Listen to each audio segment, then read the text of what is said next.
नहमदुहु व नसल्ली अला रसूलिल करीम अम्मा बाद।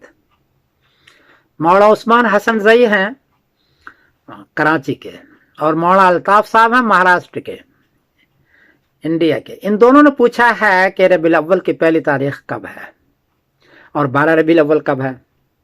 जवाब यह है कि 6 अक्टूबर बरोज बुध को इंडिया में चांद की ऊंचाई है 2 डिग्री, बर्मा में चांद की ऊंचाई है 1 डिग्री, बांग्लादेश में चांद की ऊंचाई है 1 डिग्री, कराची में चांद की ऊंचाई है 2 डिग्री और पेशावर में चांद की ऊंचाई है 2 डिग्री। जाहिर है चांद तो नजर नहीं आएगा 6 अक्टूबर को।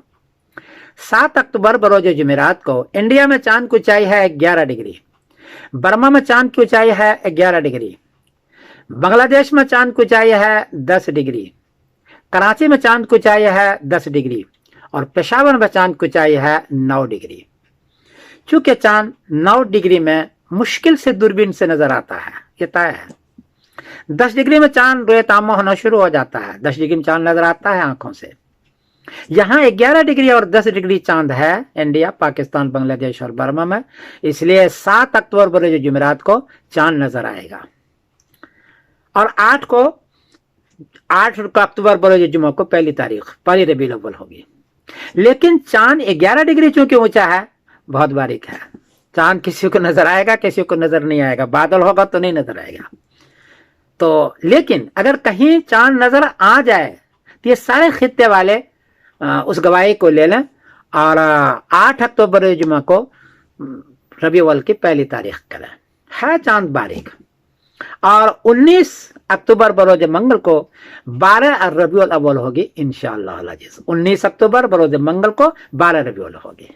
यह है, आप हजरात इसको नोट कर लें। एक बात और अर्ज कर दूं, बाद लोगों ने एतराज किया है कि आप कैसे कहते हैं भाई, अभी नेविगेशन आता है कार में, वो 1 मीटर आगे जाते, 1 मीटर दरवाजे से आगे चला जाए, 3 मीटर तो कहता है पीछे करो, और पीछे रह जाए 3 मीटर तो कहता है आगे करो।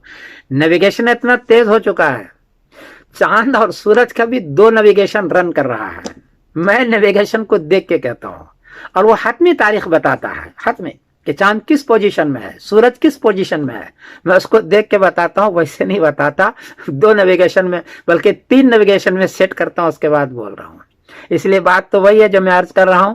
बाकी बादल को ऐसे चांद नजर नहीं आ जाए अलग बात है, और ये इसलिए करता हूं ताकि छुट्टी लेने में आदमी को आसानी हो जाए और गवाह को चेक करने में आसानी हो जाए कि कौन सा गवाह झूठ है, कौन सा सच है।